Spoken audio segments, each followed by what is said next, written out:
Hello, everyone.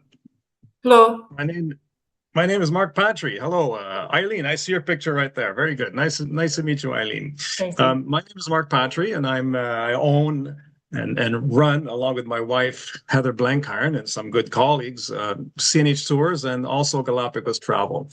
We have two two identities. We kind of took over Galapagos Travel 2 years ago. They were based out of California. The owners were retiring, and we took over their operations. So that's why we have two identities, but it's the same team, so you can't go wrong working with either one. Well, thank you all for coming tonight. We had quite a lot of interest in this presentation, and that pleases me. I'm talking to you now from Southwest Quebec, not too far from Ottawa, where we spend some of the summer. Very nice out of the city, and it gives me it's nice to be able to connect with people because sometimes out here we're feeling a bit isolated. So tonight our talk will be about Galapagos, an ocean safari. And at this talk, I've invited people who are part of our bucket list nature travel group. This is a meetup group, and we try to expose these people to different travel, interesting destinations, but also people from our CNH tours and Galapagos travel environments. So we have we have over 60 participants right now, and people are still coming in. And as they come in, I have to manually admit them. So that kind of is a distraction to me. But regardless, let's get going. I'm going to hide everybody's pictures here because that's also a distraction. This presentation, assuming it goes forward. Here we go. I'll give you a little bit of a background on our company first, just quickly. We've been working on tourism since 1999. It started off basically as almost a hobby. I had organized a couple of trips for my former employer to Mexico, and the people who would accompany me on those trips asked me to organize other destinations for them, and it basically grew into a full-time job for my wife and I. It's our own business. But we're not alone. And we have a lot of expertise on our team. On our team, we have Heather, who is a TripAdvisor destination expert for Galapagos. The three of us here, Kelsey, Heather, and I have a collective 16 years of working and living in Galapagos for the Darwin Station and the park. We have our Galapagos sales advisors. Some of you I know on this talk are actually going to Galapagos, already booked, and have probably worked with either Daniela or Tina. And we are elected to the governing body of the Charles Darwin Foundation. That was me for a while, but Kelsey took over recently. And also, I'm on the board of the Galapagos Tour Operators Association. I hesitated because I'm stepping down from that, and Kelsey will be taking that over herself. And also, we're regulated by Ontario protection legislation under the Travel Industry Council of Ontario. So to make sure that you're dealing with a company that's well run and not carrying out any shenanigans. We run other destinations as well. Okavango, Kalahari with very great tour leader, Karen Ross, and the Arctic and Antarctica are running trips there. Pantanal in Brazil, Provence, we did it last year. We may be doing it again, but for the time being, we have nothing on the go. So enough of this word from your sponsor. We'll get going. Before I continue, though, if you have questions, you might want to write them in the chat, and I'll go over that after my talk to see if I can answer them. The plan is to not talk too long, maybe 30 minutes, 35 minutes, and then leave it open for questions, because in my experience, there's always a lot of questions when it comes to Galapagos, and I'm happy to answer them as best I can. So my presentation is divided into three parts. First is, why is Galapagos special? I think we all know that, it's a great place to see a wildlife up close, and they're not that skittish, but there's more to it than that. So we'll go over that. I'll also look at the conservation challenges and responses. I worked for 4 years in Galapagos conservation for the Darwin Station and the Galapagos National Park, so I've got some things to say about that. And then finally, we'll get to the custom trips we put together and why we put together these trips, what we believe sets them apart. So here we go.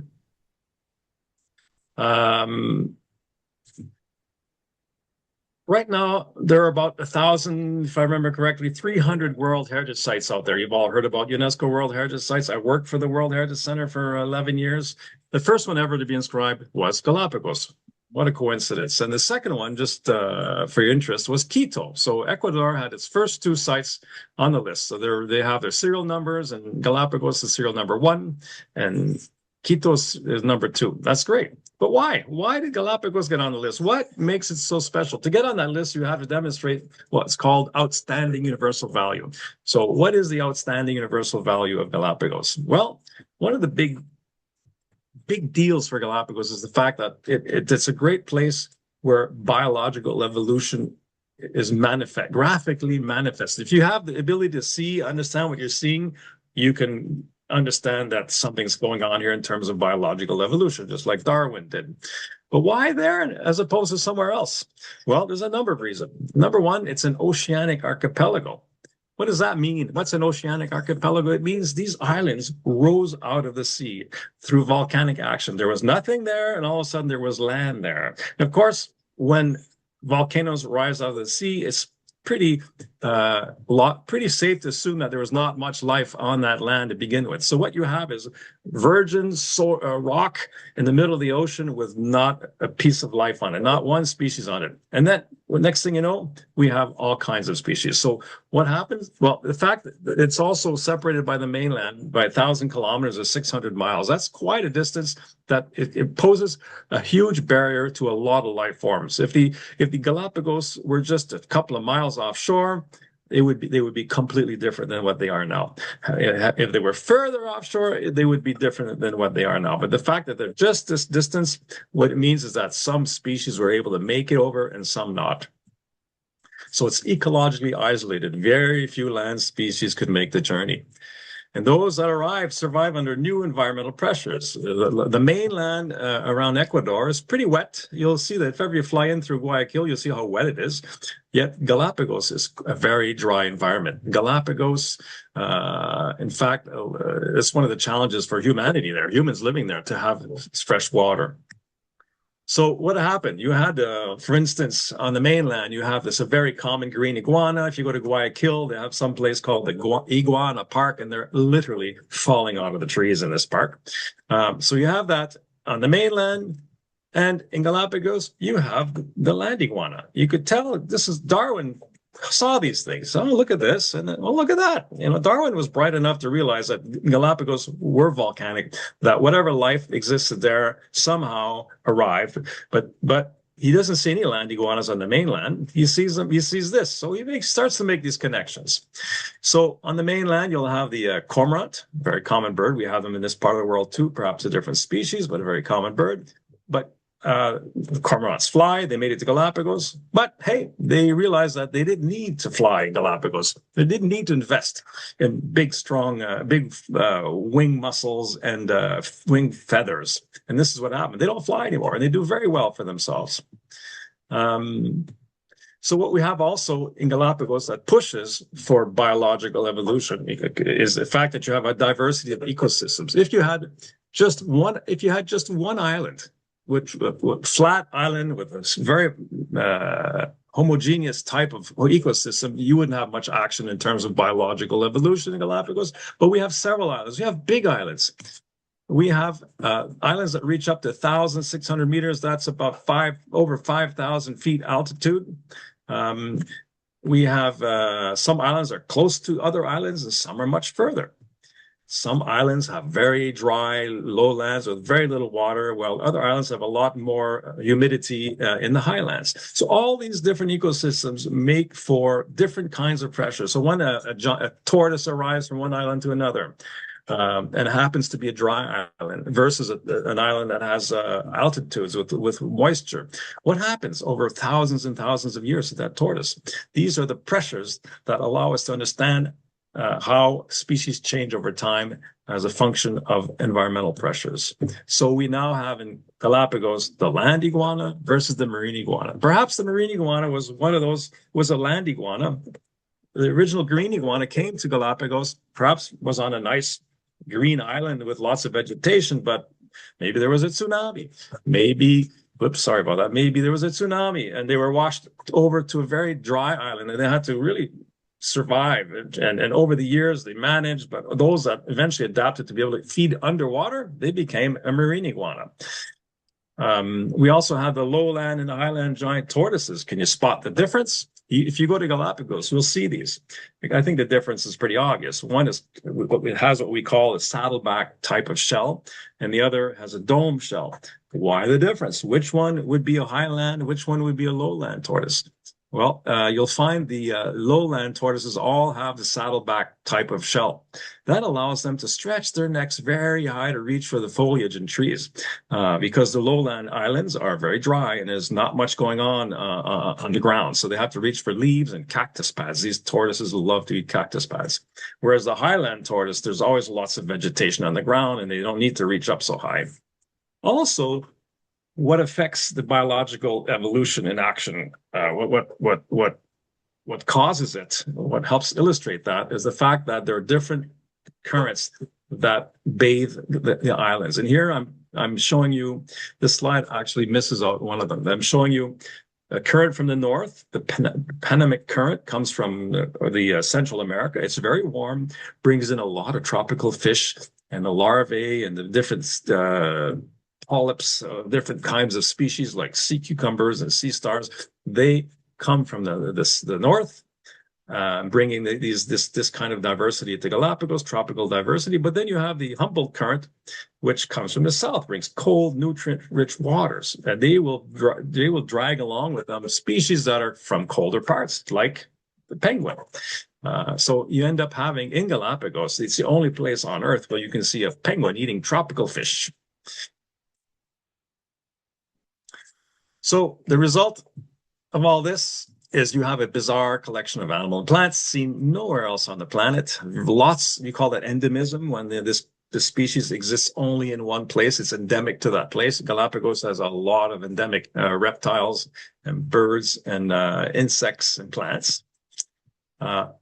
Rich and diverse marine life, including many large-bodied species. Galapagos underwater is amazing. It's a huge part of the wonder. If you're thinking of going to Galapagos, you're not quite comfortable with a mask and snorkel, take the time, invest a bit of time, go to your local pool and develop that level of comfort, because you'll be impressed by what you see underwater. The visibility of the water, you don't go to Galapagos for crystal clear waters where you can see 100 meters underwater. No, the visibility is not that good. But who needs great visibility when everything is just at arm's reach from you? The sea turtles, the penguins, the sea lions, and the rays are all very close when you're snorkeling in Galapagos. And as we know, the animals there are unafraid of humans because they have no predators, and they have not developed that sense of fear of escape when they see some unknown creature coming towards them. And of course, the landscapes are quite literally out of this world. So, very good. You've all seen documentaries of Galapagos. You've the beautiful, the David Attenborough and that kind of thing. But all's not fun and games there. There are conservation challenges. Of course, as soon as humans arrive, as usual, things happen. And one of the biggest problems with humans is we brought along other species with us. So the first humans arrived permanently in the early 1800s. So in a sense, that is one of the factors that has helped conserve the Galapagos biodiversity. It's the human presence is fairly recent compared to, for instance, Hawaii, where the natives in Hawaii arrived maybe 1,000 years ago and brought with them pigs and other animals and plants. And then the white man came in the 1700s. I think Captain Cook perhaps was the one who first landed in Hawaii, or at least among the first in the late 1700s. Galapagos was not touched by humans until the early 1800s in a significant way. And until the 60s, there were fewer than 1,000 people there. In Second World War, there were actually about 4,000 or 5,000. The population went up. Why? Why would there be so many people? Well, the Americans put up a naval and air base in Galapagos. So they had about, I think, 3,000 soldiers in the islands. The air base was there to help monitor the oceans in anticipation of potential Japanese attacks on the Panama Canal. You can see the vestiges of that, the airbase, when you land into Baltra in Galapagos. So right now we have maybe 35 or more thousand people on 4 islands. And there are nearly 100 islands in Galapagos and islets. It all depends on what you classify as an island, but there may be a dozen or 15 or so larger ones. So one of the concerns is habitat destruction. Of course, people come and we need to eat. Where the islands are dry, but the highlands on the windward sides where the rain falls, there are some soils that are pretty good for agriculture. So and that's where people went, of course, to start farming. Happens to be where you have a lot of biodiversity as well. So in the inhabited islands where there's some good farming, a lot of that has been transformed into, kind of cattle ranch or farming. So you have habitat destruction. But in this case here, you may have seen this before I pointed it out.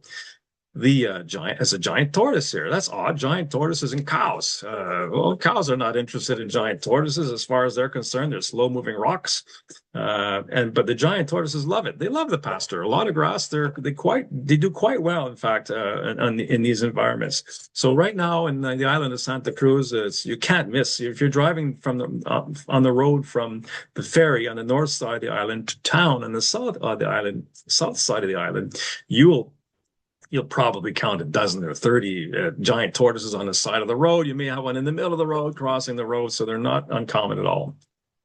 Here's a satellite picture of the windward side of Santa Cruz Island with Puerto Ayora just below the white band there. It shows how farming has transformed the landscape. And of course, there was a lot of wildlife harvesting back in the old, cowboy days when anyone could do anything. Whalers came along and extracted lots of whales, tons of whales. The story of Moby Dick takes place not too far from the Galapagos Islands. But these whalers and were often long expeditions across the sea, and they were always looking for fresh meat, and they would also hunt a lot of tortoises. Fur seals their pelts were highly prized, and they were hunted until it was just not economically viable to look for them anymore because there were not that many left. Now the numbers have come back, thankfully. So here's a picture of it's a picture taken in the 1900s of people exploiting, going to get tortoise meat.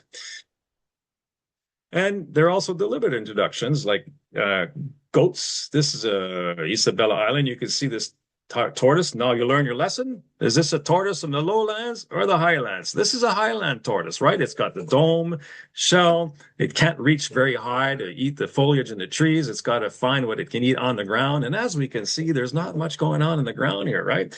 Goats.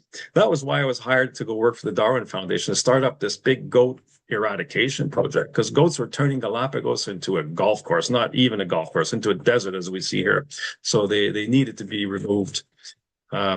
So also people brought their cats, and cats, Galapagos tends to be pretty good for cats when they go wild. It's easy to catch animals that are not afraid of anything. Dogs, goats, pigs, plants, a lot of things were brought in before people started thinking about the impacts these things would have on the environment there. So blackberries, hey, delicious. Who doesn't like a blackberry? So I'm going to go live in Galapagos. I'm going to bring some blackberry, put them in my garden. But who else likes blackberries? The birds, the Galapagos finches. So they eat a blackberry, they fly away, and out in their poop comes beautiful blackberry seeds, and then the blackberry spread. So that's also a bit of a challenge in Galapagos right now. Some rats, as usual, always come with people. And so we have I think it is a Norway rat, insects, various insects, cottony cushion scales, various plants, viruses, and all kinds of different introductions have happened over the years, causing some challenges to the management and conservation of the islands. So what are the responses? I'm going over this very quickly. I could spend hours talking about this, but I'm just going to go over it very quickly. If you do go to Galapagos, your naturalist guides will give you more background as well. So the Galapagos Park, the government of Ecuador recognized that they had something special going on here, and they created the park in 1959. The Darwin Station was created in 1965. I have a beautiful report of the man. They sent UNESCO and the International Union for the Conservation of Nature sent a man who's probably in his mid to late 20s to Galapagos in the early 60s. And his mission was go find a place to put the station. And he went out there and met people. And, back then it was pretty rustic. Still is, but much less so. And his job was to look for something. So he wrote this report, typewritten. I have it somewhere on our website. It makes for interesting reading. And it was declared World Heritage in 78. What does that mean? World Heritage means that the country itself ask that it be recognized as World Heritage. It has to be driven by the country. And if it meets the standards, it gets on the list.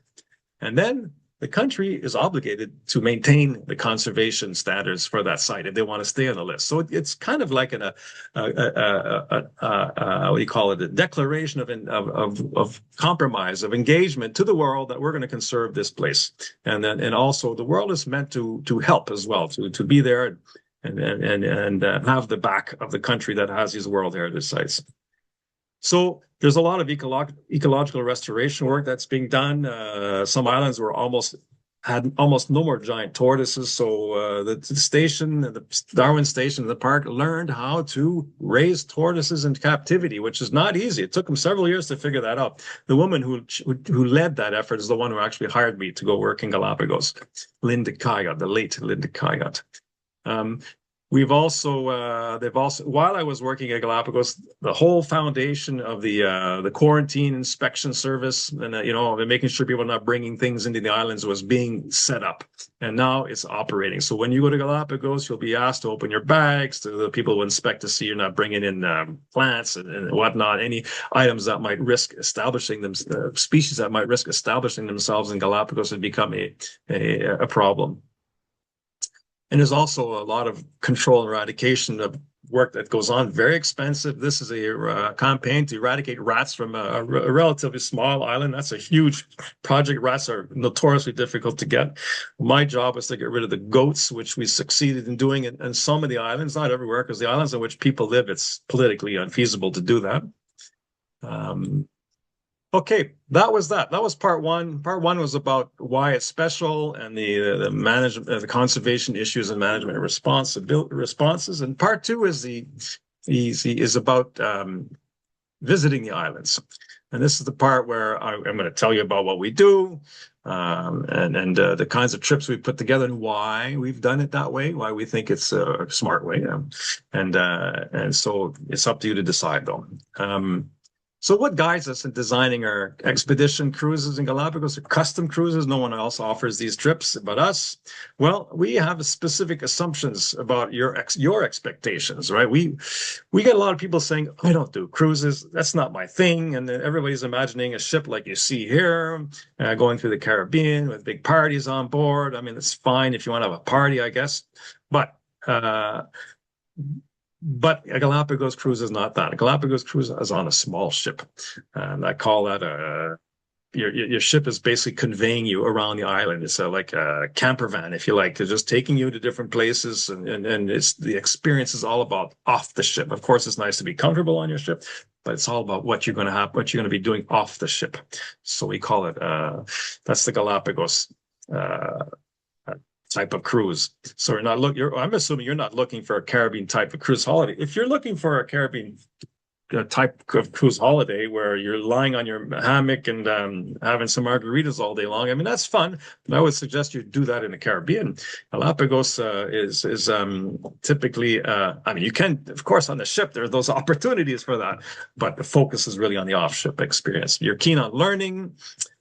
You recognize the value of exceptional naturalist guides. We think the naturalist guides are a critical aspect of your experience, and you have to be with one on a ship. A ship has one naturalist guide per 16 guests. You can put two per 16 guests if you like, but you can have more than 16 guests per naturalist guide. And we want to make sure your exposure to what Galapagos is all about is maximized during your time there. You're not going to be wasting any time.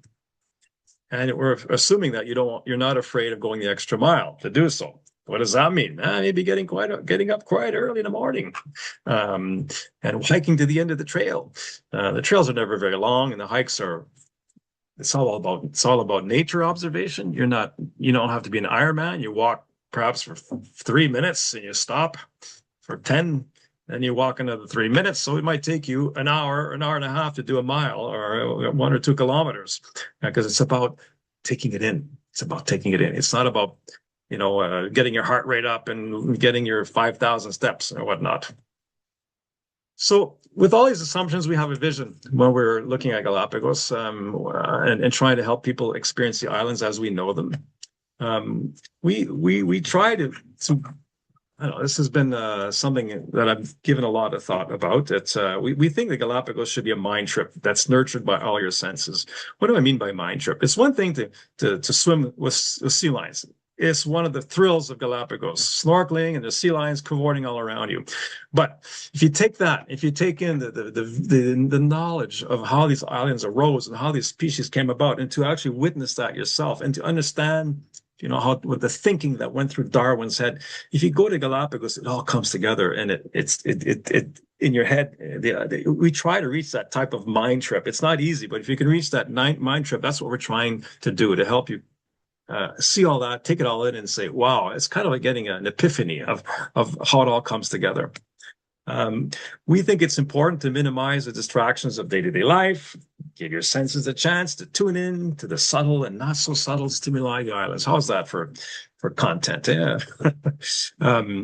But if you're on a lot of people more people visit Galapagos on a land-based trip. You know, that's less expensive. That's true. And that's usually the driving factor there. But if you can find resources, the means to get on a boat, you're not going to have to be subjected to town every day where there's bright lights and there's bars with loud music, dogs barking, cars driving back and forth, t-shirt shops, people trying to get you to buy their t-shirts or get into your restaurant.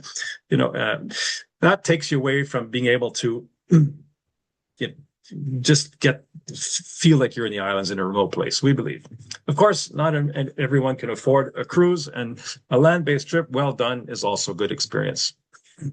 So we think that you need to, our vision is to have you spend more time being among the islands, on and in the sea and under the sea as well, snorkeling. We want to create an environment that helps you nurture the sense of place and allowing you to tune into the spirit of Galapagos. This is a lovely picture. A friend of mine took it. We organized a friend's trip a couple of years ago. And when I saw this one, I just fell in love with it. It's beautiful. This is just a picture taken while I was snorkeling. So right now, if you look at what's going on in the expedition cruise in Galapagos, I've been following this since 1998 when I moved to Galapagos. Back then, the ships tended to be wood. A lot of them were wooden. So there's still a lot of converted fish. It was the tail end of the pioneering days of Galapagos expedition cruising, where fishermen converted their wooden boats, putting in bunks here and there, and they're cockroach infested. And there were still a few of those sailing around. The next generation of boats are coming in, still kind of basic and perhaps not in great shape, but better. But now, since the year 2000, it seems like every ship has been removed and replaced with the very glitzy bells and whistles, high-end luxury ships with lots of brass and whatnot, which, you know, hey, that's great.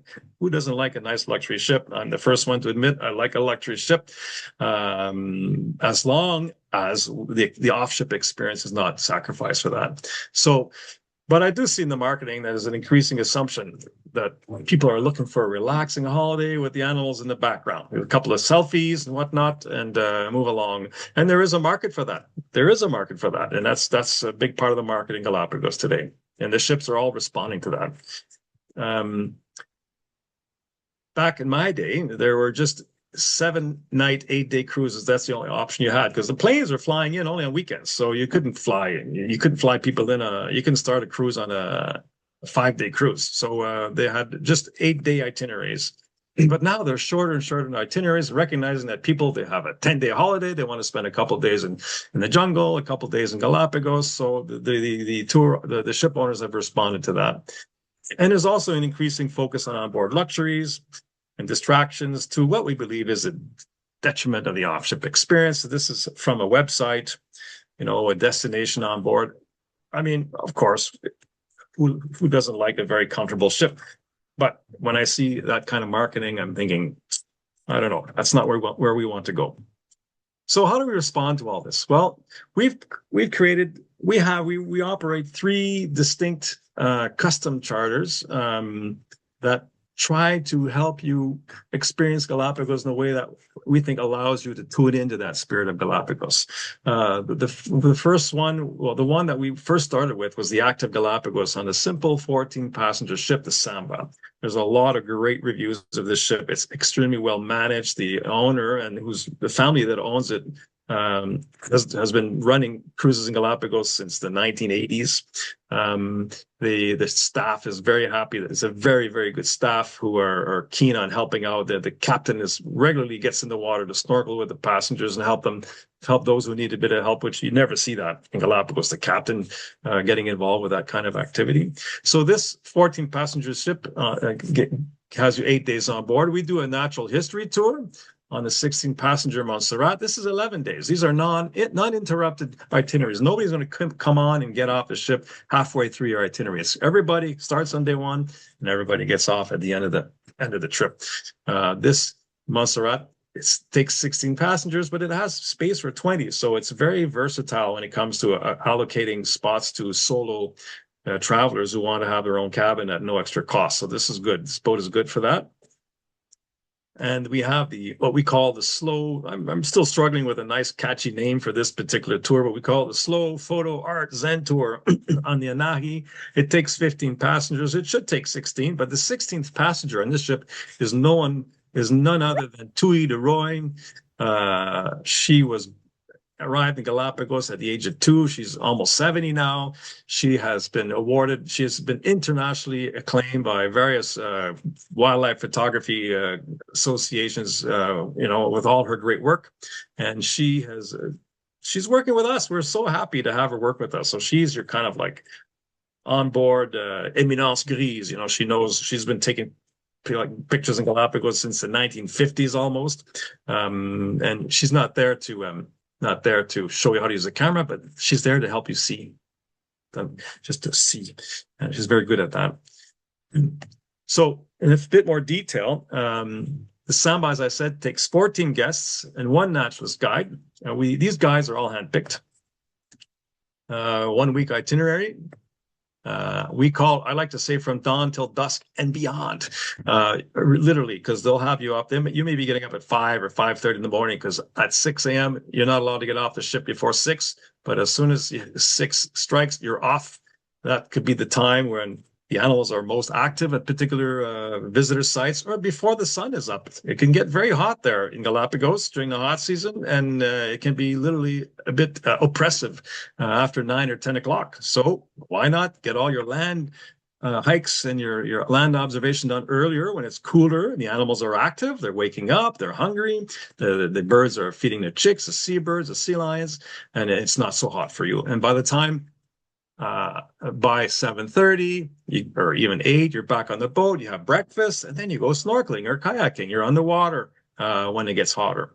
That's the kind of way the Samba runs its trips. And it's strong on snorkeling. And this is a ship that has, I think, the greatest number of kayaks per people. I think they can have the entire group on kayaks at the same time, and have a couple of paddle boards as well. So this is a typical itinerary. I like the Samba itinerary. Both of them. We're just illustrating one here. It's look how logical it is. There's no backtracking, going back and forth. A lot of these ships have very circuitous itineraries, wasting a lot of time. So our other ship is the Montserrat. So we have 2 naturalist guides here. So you have 1 per 8 people, which is nice. So you get off the ship in small groups. And the naturalist guides here, it's a longer itinerary. So you have 11 days. So you're seeing more of the archipelago. And it's a focus on learning. Even you have evening natural history presentations. The guides will have prepared talks about the geology, Darwin, the human history, and of course perhaps talks on how they're dealing with invasive species. So you get to have a nice broad understanding of what's going on in the islands, and they're there to answer your questions. And of course, even on this trip, all of our trips, you have plenty of time on trails and in the water. That's one of the common denominator of our trips. No rushing. There's no group from another ship like on larger ships, the groups have to move in tandem, and there's a pressure to keep on going. Like being on a golf course, there's a group behind you, a group in front of you, so it kind of reduces the versatility of your guide and help you enjoy what you're seeing. Whereas in our trips, it's hey, if you want to take 2 hours, if there's something interesting happening, you just stay and watch and enjoy it. If not, depending on how the group feels, you could do this or that. There's a lot of flexibility. So this is the 11-day itinerary of the Montserrat on our natural history tour. You can see starts in San Cristobal, Española, Florian. You'll visit Santa Cruz, where the Darwin Station is, up towards Genovesa, where you'll see the red-footed boobies. You're going to be off to the wonderful Punta Espinosa, tons of iguanas, and you're really out in the wilderness there, and so on. Very good itinerary. And then finally, we have our slow photo art Zen tour on the Anahi. This is a catamaran. As I said, we have the world-renowned photographer. This is a full 15-day itinerary. You're doing the entire circumnavigation of the archipelago here. You'll see a lot more Galapagos than Darwin ever did by a long shot on this trip, even on the others. Darwin ended up spending time on just 2 or 3 islands, and so in 1835. Again, early disembarkation, late return to the ship for best lighting. So those who are into photography, you all know that the light is better early in the morning, late in the afternoon. There's not so much contrast, and also when the animals are more fun to take pictures of. So again, a lot of time on land, going slowly. Photographers, we know they like to go slowly, but you know what? If you're doing nature observation, you go slowly. So there shouldn't be a conflict between those people who just want to take it all in slowly, and those people are photographers, even artists who can sketch, take the time to sketch. And this is their 15-day itinerary. Quite extensive. Marchena, you'll see up here, the island at the top, only the Samba. Of all the ships in Galapagos, only the Samba visits that one. And I was there last March, and we went into a little cove full of fur seals, and they were nibbling on our masks while we were there. It was just basically knee deep, or maybe a bit deeper than knee deep, and they were swimming around us, nibbling on our masks. Very nice. So naturalist guides, I said, are critical to the full enjoyment. That's why we put a lot of attention in making sure that we have the best naturalist guides working for you. There's a lot of naturalist guides in Galapagos. It's the dream job for a Galapagos residents because it pays well. There are nice tips. So people are struggling to get in, and politically, there's pressure to open it up to have more and more naturalist guides certified by the park. So you end up having a very broad range of quality of naturalist guides right now. And it's you got to be sure you don't end up with someone who's tired and just repeats the same old things with no sense of passion. Our guides all have that sense of passion, no matter how long they've been doing this. You have to be with a guide at all times in the park. As I said, the quality is variable. We handpick them. And here, this one here that's Daniel Fitter there. You'll be hearing from him shortly. So what are the qualities of a good naturalist guide? Well, I asked Daniel Fitter. Daniel Fitter is the grandson of one of the German settlers who arrived just before the Second World War, and he works for us as a naturalist guide, but he also manages the guides. So he's the one who finds and picks the guides and manages them to put on our ships. So I've asked him to give a short talk. Just 3 minutes, so please bear with me. Hi, Daniel. How are things down there in Galapagos today? Morning, Mark. Everything's really well here. Nice sunny day, and everything's looking good. How are you? Nice. Fine. Nice to see you again, and I look forward to seeing you in person in Galapagos when we're there next March. Thanks for doing this today for us, Daniel. As I told you, I'm recording this and we'll be presenting it to the group of people who are interested in more about Galapagos, and particularly about our custom trips run through Galapagos Travel and CNH Tours. And I told them how you are the person, the guide that we rely on to find and hire and reserve the naturalist guides to work on our trip. So I was hoping you can give us very quickly the kinds of things you look for in a good naturalist guide, so that our future guests could understand what it takes to be a good naturalist guide. So please, over to you. Okay, well, I've been here a long time. I was actually born here. My grandfather moved here in the 1930s, and I'm a naturalist guide myself. So I've been working at this for about 38 years. And I worked a lot of boats as a sole guide as also, and working as a team. And the question always comes up, what are passengers actually looking for in their guides? And so I've got a few things that are pointers that will hopefully interest one. The first one is they want knowledge of the Galapagos, but most people don't want too much technical scientific knowledge. So they want an understanding of how things works, but in their own language and terms, because as soon as you get into too much scientific stuff, unless they're scientists, it's kind of hard to understand. So I always try make sure that interpretations of things are simple and easy and short to understand. Up-to-date developments of conservation issues are very important. People like to know what's going on the conservation level in a place like Galapagos. And then a pretty good overall understanding of the country's situation and history. So you want to have a little bit of an idea of what's going on in Ecuador, sure, the political situation, the history of Ecuador, how Galapagos became part of Ecuador, that type of thing, because people are always interested in human history. And that is important to have a little bit of understanding of that. A couple of technical things that are also very useful are kind and friendly formal and informal communication, both on shore and during the evening chats. So you don't want to make things too formal. You don't want chats to be, listen to this lecture because you're going to pass an exam. You just want it to be conversational and easy to understand stuff. And also another point is to give passengers time to relax and enjoy the environment they're in. One of the biggest problems is passengers often complain about the fact, the guide's got a lot of information and gives us a lot of information, but we never actually have time to just watch and see and look. So guides that actually say, look, let's go to the cliff and sit down for 50 minutes and just see what happens. Passengers really enjoy that. In other words, the bottom line is you don't have to talk the whole time. You don't have to be filling up every quiet space with sound. Going back also, passengers particularly like, although there's natural history, they do like to have the human history. People who lived here, the families that first moved here, the historical side, the pirates and all that type of stuff, they do like to understand how the humans relate to the Galapagos Islands. Well, you're well placed for that with your family history. Yes. Yeah, I've got a lot of family history here.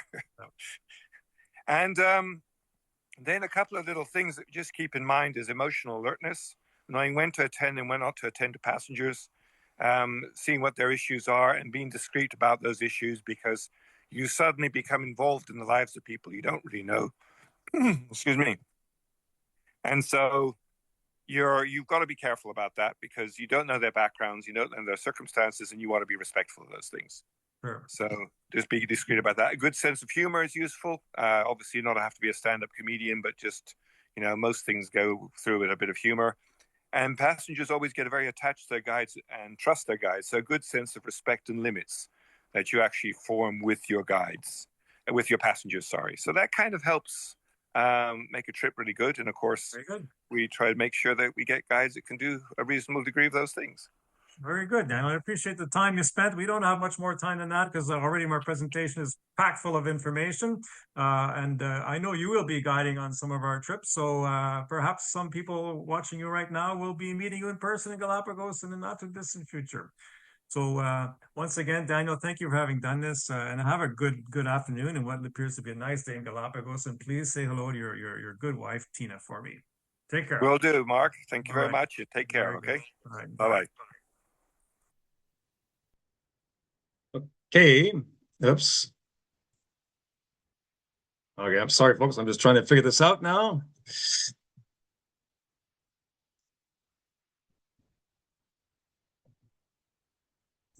I've been here a long time. I'm trying to get out of this.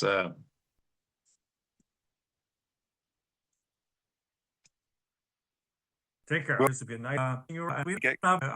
Take care really well here. Nice sunny day, and I'm having a technical difficulty. Let's see now. I'm going to stop sharing for a second and move this slideshow around. There we go.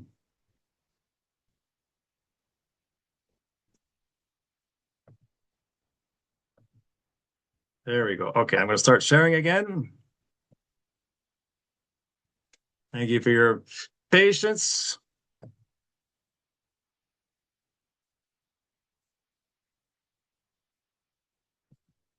There we go.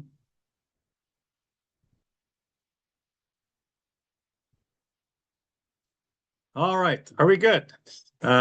So we spoke about the ships. We spoke about our approach to organizing our trips.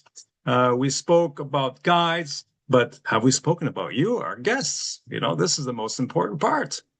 Um, um, uh, I'm going to play another short video. This is shorter. It's I was talking to some guests on a similar talk like we're having right now, but it was about a trip to Antarctica we're planning, and the people started talking about Galapagos, and I thought, you know what a great testimonial to their time in Galapagos, and I thought I'd share that with you.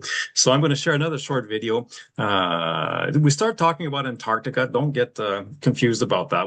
We get right into Galapagos. And this, by the way, is a picture of the Samba crossing the equatorial line. There's always a bit of an event that happens there. Here they're all dressed up as pirates, as you can see. A group departure for Antarctica, or that wouldn't interest you because you've been already. But and Juan wants to be our tour leader. And he's done seven tours to Antarctica already. He's led 7 tours to Antarctica. So we're just talking to him about that right now. I'll give you a shameless plug. The Galapagos was one of the best trips we've ever taken, bar none. I'm happy to hear that. I totally agree. James and I have told so many people that, saying it was a trip of a lifetime, just magical from sunrise to sunset every day. It was amazing. I'm glad to hear that. I'm really glad to hear that. We leave April 23rd for our trip down to Quito and then the Galapagos. So thank you for sharing that. That's awesome. No, your expectations are too high. Real high. Not that good. Not that good. It is better than it was better than any other trip we've ever taken, and it was one I would actually repeat, and there's not a lot of trips I would repeat, but that one, by day 3 or 4, we were exhausted and it didn't matter. We had to just get up and keep pushing because every day was so exciting and so different. And yeah. When they're banging on your door at 5:30 in the morning, okay, you gotta get up. What? Sure. Yeah, that's good. That's good. I'm glad. Well, I hope you shouted out for the mountaintops in Alaska. Right. Well, that was a bit of a testimony there. Thank you for your. Okay, I'm stuck with the same situation here. I don't know how to get off of the slide, so you'll have to bear with me once again. The PowerPoint. There we go. Okay. Well, that was basically the last slide. I'm going to just open up the sharing again. Share. And here we go. This is the last slide, folks, where I say thank you for coming and where I open it up for questions. I think you have the power to chat. I'm going to open the chat box here. I only see one comment here. I see no, these are not questions, just comment, observations. Okay, we're looking at the slideshow that I had going. I'm going to stop sharing. It'll be just me you'll be seeing there. Hold on. There you go. Oops, there you go. Okay, there you go, folks. Please, are there any questions? Here we go. Perhaps I see questions here, right? Are there opportunities to speak Spanish? Of course there are, Kate. You're in Ecuador, that's the language there, and everybody speaks Spanish. Sometimes some people don't speak English. On the ship, we use the guides, of course, speak English, and there may be a few crew members who get by in English, but probably most will not have much of a command of English, so that's something to take into consideration. I'm going to go through all these questions. There's quite a few of you on this talk. On an 8-day cruise, do we have any evening talks? Yes, there are talks. The talks are less, what do you call it? They're less, they're less, what's what I'm thinking about? It's less a big part of the experience. There are talks, but the focus is not on the talks. I'm going here. Oh my God, so many questions. Do you take 12-year-old children? Yes, we do. I took Heather, my wife, and I took our sons when they're 7 and 10, and again when they're 10 and 13 on an 8-day trip. It was fantastic. Just be sure that your kids are comfortable swimmers. I mean, they don't have to be, then they don't have to get in the water, but that's a big part of the thrill underwater. So this is something you can work on if they're not comfortable swimmers yet, or even with this mask and snorkel. It's very good to be comfortable with mask and snorkel. Let's go through all these questions here. Oh, someone's going in February 27. That's good. Great. I'm going there again in March. I'll be there in March. Are there evening presentations on the Samba? Yes, they are. They're less formal, but they have some. Yeah. What is the best way to deal with the cash or the tips? Now we're getting into the technical stuff. Well, tips, typically the cash, you bring cash. You just keep it with you, keep it on board. I would say that there's really no concern about any thefts on the ship. These ships are run like families, family operations. But the captain has a safe if ever you want to leave something in the safe. Just going down. Okay, oops. Are there many issues with seasickness? Well, there's seasickness is a risk, of course, if you're on a boat on the sea. I was there in March, this past March, we were 14, and there's one night where the waters are a bit choppy, and then my brother, who says, "Oh, Mark, he didn't want to go on the trip. I don't want to go on this trip. I get seasick just looking at the sea." And he came, and for the most part, he was doing very well, but that night he didn't do so well. So, but these days there are all kinds of patches and whatnot to control that. So we also have surveyed our returning guests in the past on a lot of issues. One of them was seasickness, and we found that 92% reported that seasickness was not a problem or just a minor issue. So, and then only like 0.1% or 0.5% said it was a big issue. So it's something you have to manage. But we believe that after a couple of days on a boat, you tend to get your sea legs. I'm moving on with questions here. Can you comment on El Nino? That's a lot of talk right now about El Nino. We're seeing it in the news. I've been tracking El Nino every year since I first went to Galapagos. I was first there at the tail end of the last real El Nino that affected Galapagos. It was steaming hot. The water was almost uncomfortably warm. And when those conditions prevail in Galapagos, two things happen. It rains a lot, so the land is rich, green.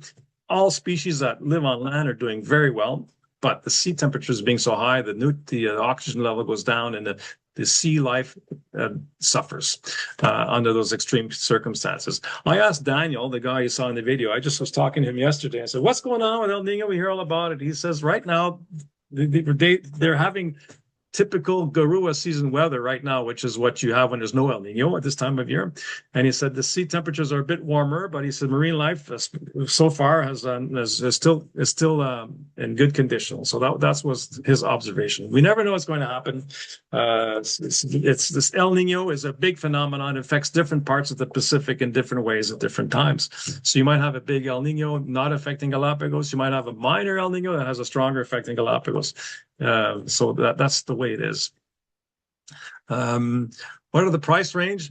These trips vary. I would say they're on a per person per day basis.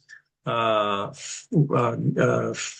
trip in the islands, let's say, you're looking at about $550 to $750 a person, maybe $800 a person, depending on which trip. The Samba would be the most economical, and the Anahi trip is the most expensive. The Anahi trip is expensive. You have two naturalist guides, only 15 guests and not 16, because you have the photographer on board. But that's the kind of price range you're looking at. Maybe $800 a day for those per person. It doesn't get lower than about our Samba price. It doesn't often get lower than that in Galapagos for a trip. If it does get lower than that, you're really starting to see a difference in the quality of the boat and the way it's managed. So that's something to consider. Is there a phone or email access on the boat? Ships now have Starlink, so you can watch Netflix on the boat. And a lot of people think it's terrible. Oh my God, you're not supposed to be watching Netflix. You're supposed to be looking out to sea, looking for whales breaching and things like that. But hey, it's what the people want. Except the Samba. The owner of the Samba says, Mark, I'm never going to allow this for my passengers on the ship. When you go to on the Galapagos, they have to focus on Galapagos. So the Samba doesn't have it. I mean, in the cases of emergency, you can be reached on the Samba. That's not a problem. But it's not available. Internet is not available on the Samba. I don't know if he'll change that, but that's the way it stands right now. Do we have recommendations for strip insurance? Well, my wife is okay. My wife is here telling me how to. Okay, I can't move back and forth. Okay. Do we have recommendations for trip insurance? We do not. We recommend it, of course. So that's the simple answer. There's a lot of companies that offer trip insurance, and they're all, pretty much offer the same kind of thing. Can you touch on prices? We just did. With the El Nino question here this year. Can you discuss how you potentially impact? We discussed that. They leave on July 26th. That's Cindy. Very good, Cindy, for 3 generation. Wow, that's going to be great. Age 8 to 70. 3 of us were there 20 years ago with Galapagos Travel. You were there maybe in the Barry Boyce days. I met the original owner of Galapagos Travel and scuba dived with him when we were living in Galapagos. So, yeah. The water can be rough during certain months. What are the best months? The calmest months are from January to April. It doesn't mean you won't get choppy seas. We were there in March, and we had one night where it was pretty choppy. It was hard to sleep. I wasn't seasick, but it wasn't easy to sleep because you were moving too much. And that was on the Samba, a small boat. So you tend to have calmer seas January to April, May, and then more lively and choppy. You never get storms in Galapagos, so they're not big swells and big waves crashing. It's just chop. So it's not so bad. And the sea temperature seems to be is at its warmest between, again, January and April. How hot is it at the end of June? That's when it's getting cooler. So you're into the Garua season, and so the daytime, the sun is shining. It's hot. You want to have this light clothing, and but in the evening it can be fresh. You might want to have a jacket, long pants, that kind of thing. Does a ship run at night to get to each island? Is this disruptive to sleep? Yes, it runs at night. So, that's the whole idea. You wake up and you're somewhere. You wake up at 5. The ship anchors, it's 5 in the morning. I'm an early riser. I'm up at 5. Get a cup of coffee, go on deck, and you watch the dark sky, and the sun comes up quickly in the tropics. So you watch the dark sky turn into the light, and then the sun comes up, and it's wonderful. You can see all kinds of things on the sea. It's beautiful. And so you tend not to sail too much during the day. And does it disrupt the sleep? Not really. In fact, you tend to be so active in Galapagos on these ships that you hit the sack 9 o'clock at night, you're out. And so that doesn't tend to be a concern. What's a typical day on the Samba? Well, it looks similar to our other trips. You get up early. And often you'll get out there before breakfast, maybe have a coffee, go out, hike around a bit, check things out, come back for breakfast, maybe go on a kayak outing and later in the morning, or a snorkel. Then around lunch, while you're having lunch, the ship will go somewhere else, maybe navigate just a couple of kilometers or maybe 20 and you do a repeat in the afternoon. At times you'll have a chance for some relaxing time on the beach, hanging out with the sea lions, going for swims. So there's a good mix of activity and some downtime. And typically, you'll have a chance to have a little happy hour by 6. It's dark by 6:30, and the dinner by 7. And as I said, by 9 o'clock, you're just thinking about going to bed. How do we get back into Zodiac after snorkeling? There are ladders and also people all around you to help. So that's not a problem. What's the most comfortable time of year to go? Well, that depends on you. I live in a place where it's pretty damn cold in the winter here and up in Canada. And so it's nice to get away. I go down to Galapagos and it's very warm down there, very warm. Almost oppressively warm. But you know what? I like it. All winter long, I have a chill in my bones. And I don't have a chill in my bones when I'm in Galapagos. But some people, if you live already in a warm place and you want to get away from if you live in Phoenix, I got some friends up here who spend the summer in Canada because Phoenix is unbearable in the summer, they say. Well, that's a good time to go. You go to Galapagos. It's fresher down there. The evenings are fresh, but the days are still nice and sunny. There are many solo travelers. How are they managed within the group and the ships? Well, it's always difficult to accommodate solos because we have to pay a set price for the ship to the owner. Well, no matter how many people we have on board, we have to pay it. So if we have like, imagine if we had 8 solos and we had to pay the price, we would be out of business. So we, as best we can, try to accommodate solos. If if you want to share a cabin with someone, that's the ideal way. You'll get exactly the same price as everyone else. If you want a solo cabin, there will be a supplement on the Samba. It's a 50% supplement on the cruise price.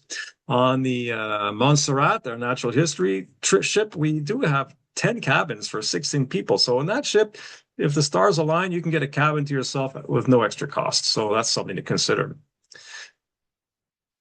Are the ships air conditioned? Yes, they are.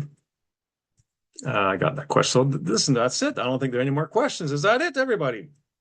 It is 8:03. I did say this would last an hour, so you are welcome to sign off. I will send the video recording to everybody tomorrow, and those who joined and those who signed up but didn't join. And we'd love to hear from you. If you've got questions in my email, well, you'll have the email information. I'll try to provide further information. And we have Tina and Daniela and Heather and Kelsey. Looking forward to hearing from you and answering your questions. If you'd like to keep on asking questions, I can stick around. Otherwise, if not, I'll let you all enjoy the rest of your evening. I'm seeing a lot of hearts there. That's beautiful. Thank you. Thank you.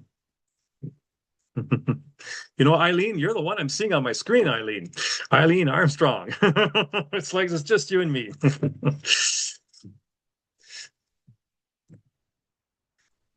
Oh, hello. Hi. I don't Zoom very often. I couldn't find my unmute. We're going to be on, my sister-in-law is here as well, and we're going to be on the cruise on the Darwin in February 28th. Great. Next. We're great. Yeah, so. We'll be on the Samba? On the Samba? Yeah, on the Samba. Yep. The diversity. Great. We'll be just 1 or 2 trips behind you because we're arriving with some friends I think we're embarking on the 18th of March. So yeah. Right. Oh, that's great. Yeah. Yeah. Well, my husband and I were there 2 years ago, and we were part of a bigger tour. We went to Peru as well. We were only 3 days on San Cristobal, and we only saw sea lions and iguanas, land iguanas. Well, I guess marine iguanas, and a few tortoises, but no boobies, no albatrosses. We saw so little. So you just did a 3-day quick surgical visit, I call it. Exactly. Yeah. Okay. It was with a bigger tour, and we didn't realize it was going to be. We didn't realize there was so much that we were going to miss. So now we're going to try to go with a much better tour. So very good. Very good. Excellent. Quick question. Yeah, I guess someone's just. Oh, hello, Susan. Hi. Very good. Very informative. Looking on your website. I was looking in February 27th, February 2nd to 9th. Yeah. And then I went back today and it wasn't there, but it wasn't sold out. So I was just confused with how to work. The website worked. Who do I contact directly? Okay. Have you been in touch with anybody here yet? Or are you just looking at a website? Just looking at your website. Okay. Well, reach out. We have an email address, hello@cnhtours.com. And I'm assuming are you looking at us through the CNH Tours website or the Galapagos travel website? No, CNH. Okay. I have friends that have booked for that week. Okay. And there were openings, but then reach out and see what the situation is. I don't get involved in the direct sales aspect of it, but my dear wife does. She will receive your email and she'll respond.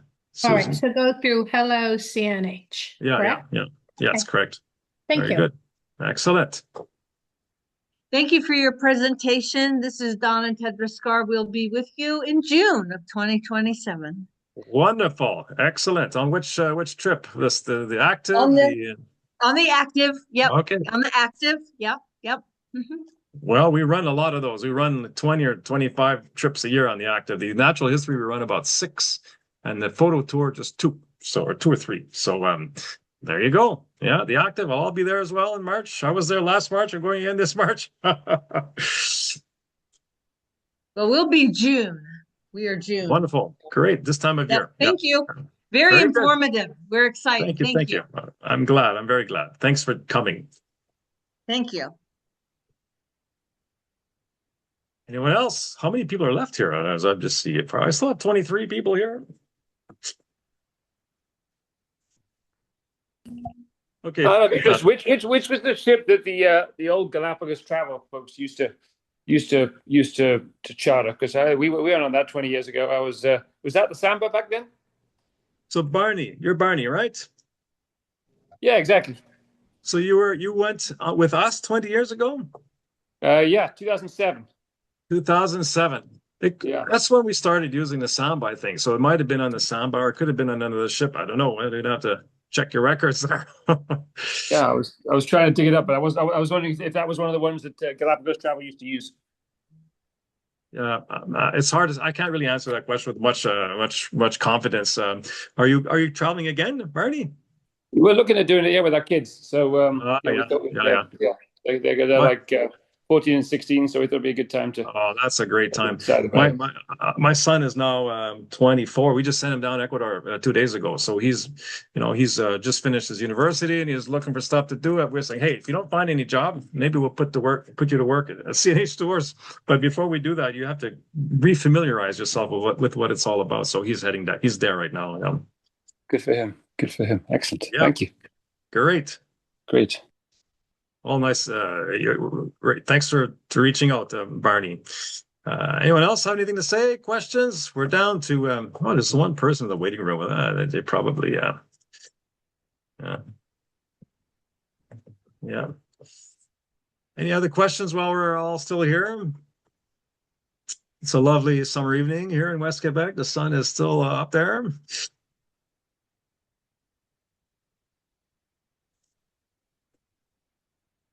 Okay, listen, there are 17 people here. I can, what can I say? Can I keep on talking? I'm not sure. I'm going to stop the recording because this is,